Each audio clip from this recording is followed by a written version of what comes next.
Halo semuanya, perkenalkan nama saya Laura Jasmine Friskaren, Prodi Informatika kelas 1B Fakultas Ilmu Komputer.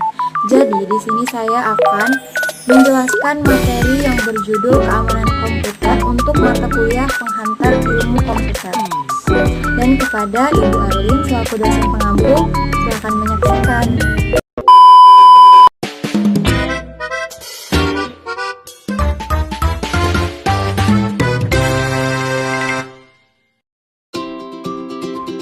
Selamat datang di video pembelajaran lengkap tentang keamanan komputer. Dalam beberapa menit ke depan, kita akan membahas segala hal yang perlu kamu ketahui untuk memahami, mencegah, dan melindungi diri dari ancaman dunia digital, mulai dari virus, malware, phishing, keamanan jaringan, hingga langkah-langkah yang harus dilakukan ketika sistem diserang. Materi ini dirancang untuk kamu yang ingin belajar dari nol, memperdalam pengetahuan, atau mempersiapkan diri bekerja di bidang IT, cyber security, maupun teknik informatika. Bersiaplah karena kita akan membahas kasus nyata dan metode serangan cyber, serta cara pertahanan profesional. Pengertian keamanan komputer. Keamanan komputer adalah upaya untuk melindungi komputer, jaringan, data, dan seluruh sistem informasi dari berbagai ancaman seperti pencurian, penyalahgunaan, modifikasi, hingga penghancuran. Ada 3 prinsip fundamental keamanan komputer, dikenal sebagai CIA Triad. Yang pertama yaitu confidentiality atau kerahasiaan. Artinya data hanya boleh dibuka oleh orang yang berhak. Kemudian yang kedua integrity atau integritas, artinya data tidak boleh diubah tanpa izin. Kemudian yang ketiga availability atau ketersediaan, artinya sistem dan data harus selalu dapat digunakan kapanpun dibutuhkan. Jika salah satu dari ketiga prinsip ini terganggu, maka terjadilah insiden keamanan. Selanjutnya yaitu ancaman keamanan komputer. Ancaman komputer adalah segala sesuatu yang dapat merusak atau mengambil alih sistem. Ada beberapa kategori besar ancaman, yaitu yang pertama, malware. Malware adalah software berbahaya yang dibuat untuk merusak atau mencuri. Jenis-jenisnya yaitu virus, worm, trojan horse, ransomware, SYPware, adware, rootkit, keylogger. Contoh kasus nyatanya itu kasus WannaCry pada tahun 2017. Pada Mei 2017, ransomware WannaCry menyerang lebih dari 230.000 komputer di 150 negara. Rumah sakit di Inggris lumpuh, kantor polisi, bank, bahkan sekolah tidak bisa menggunakan komputer. Data pengguna terenkripsi dan hanya bisa dikembalikan dengan membayar tebusan dalam bentuk Bitcoin. Kemudian ada serangan jaringan meliputi DDoS, yaitu membanjiri server dengan trafik hingga mati. Kemudian man in the middle, penyadapan di antara dua pihak. Kemudian ARP spoofing dan DNS poisoning. Contoh kasus nyatanya yaitu serangan DDoS GitHub pada tahun 2018.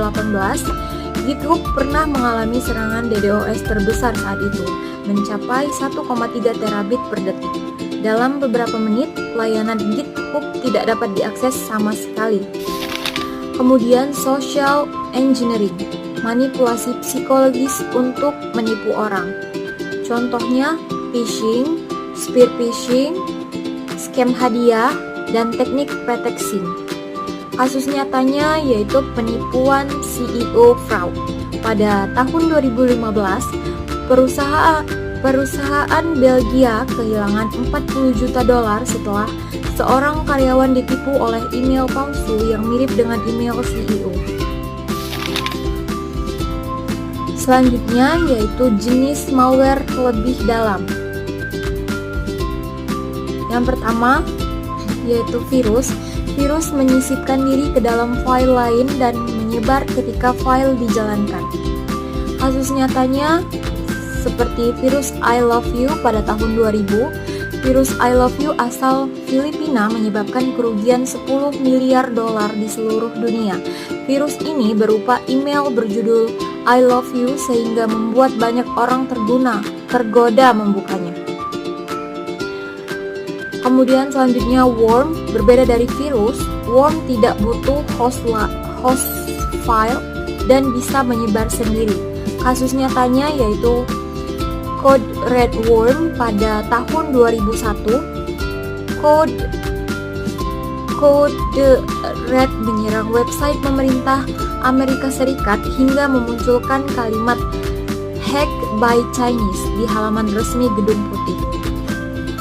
Selanjutnya yaitu Trojan, artinya malware yang menyamar seperti program biasa.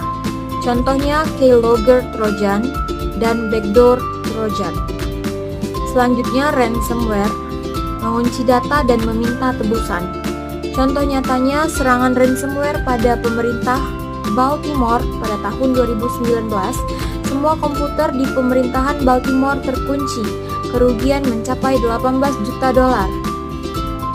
Selanjutnya, spyware, memantau aktivitas pengguna seperti password, riwayat browsing.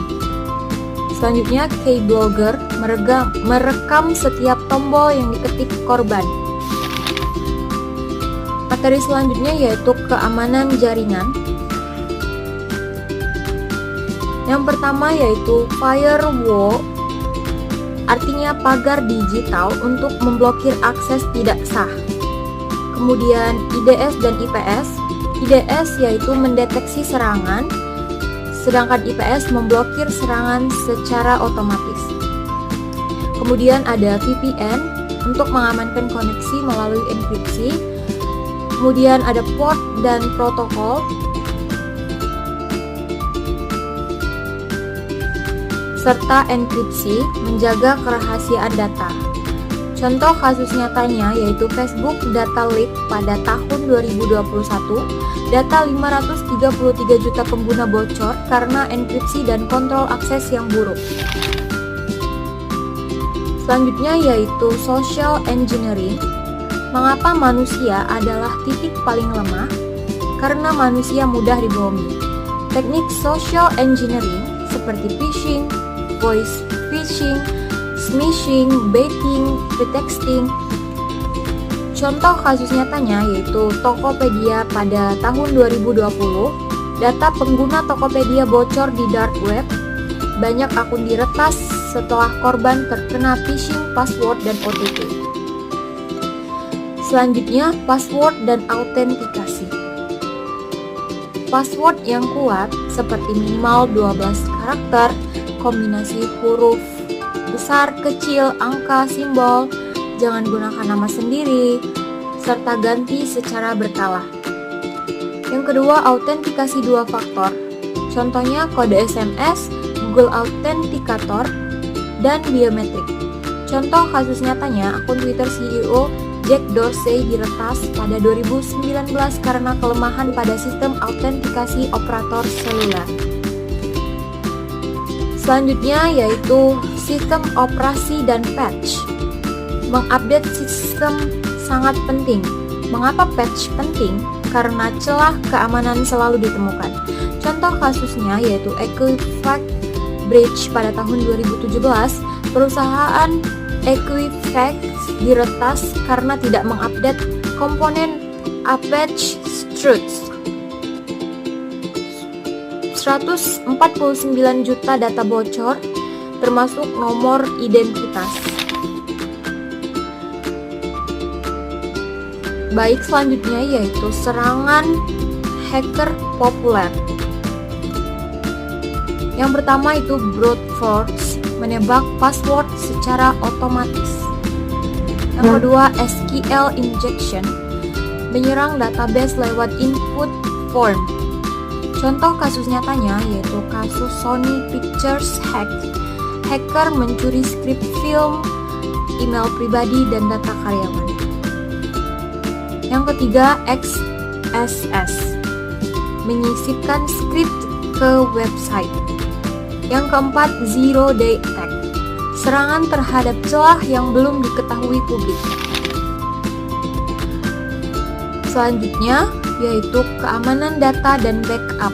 Prinsip backup 321. 3 yaitu salinan data, 2 media berbeda, 1 offsite backup. Contoh kasusnya yaitu kebakaran data center OVH pada tahun 2021. Banyak klien kehilangan data permanen karena tidak memiliki backup eksternal. Selanjutnya, tindakan saat komputer terinfeksi. Yang pertama, putuskan internet. Yang kedua, matikan komputer. Ketiga, boot menggunakan antivirus rescue. Yang keempat, backup file penting. Yang kelima, install ulang OS jika perlu. Yang keenam, ganti semua password. Selanjutnya, cara memperkuat keamanan komputer, yaitu menggunakan antivirus, lalu update OS, lalu aktifkan firewall, jangan asal klik link, terus lalu gunakan VPN, gunakan password manager, serta pisahkan data-data yang penting. Selanjutnya, cyber ethics dan legalitas, yang mencakup UU ITE, etika digital, privacy, serta perlindungan data pribadi. Selanjutnya, studi kasus kompleks. Yang pertama yaitu pembobolan bank Bangladesh pada tahun 2016. Kerugian 101 juta dolar melalui serangan phishing, malware, dan manipulasi SWIFT. Yang kedua, kasus Cambridge Analytica, pengumpulan data 87 juta pengguna Facebook untuk manipulasi politik. Yang ketiga, kasus Tokopedia dan Bukalapak, kelemahan keamanan dan kurangnya proteksi password khas. Yang keempat, kasus Boeing pada tahun 2023, ransomware menyerang manufaktur pesawat terbesar di dunia. Definisi keamanan komputer menurut ahli, yaitu yang pertama menurut John D. Howard, keamanan komputer adalah tindakan pencegahan dari serangan pengguna komputer atau pengakses jaringan yang tidak bertanggung jawab. Kemudian menurut Goldman, keamanan komputer adalah berhubungan dengan pencegahan diri dan deteksi terhadap tindakan pengganggu yang tidak dikenal dalam sistem komputer. Level keamanan komputer, yaitu pada level 0, merupakan keamanan fisik atau physical security atau keamanan tingkat awal. Apabila keamanan fisik sudah terjaga, maka keamanan di dalam komputer juga akan terjaga. Pada level 1 terdiri dari database security, data security, dan device security. Pertama, dalam pembuatan database dibutuhkan keamanan yang sudah disetujui lebih dahulu. Pada level 2, yaitu keamanan dari segi keamanan jaringan, keamanan ini sebagai tindak lanjut dari keamanan level 1.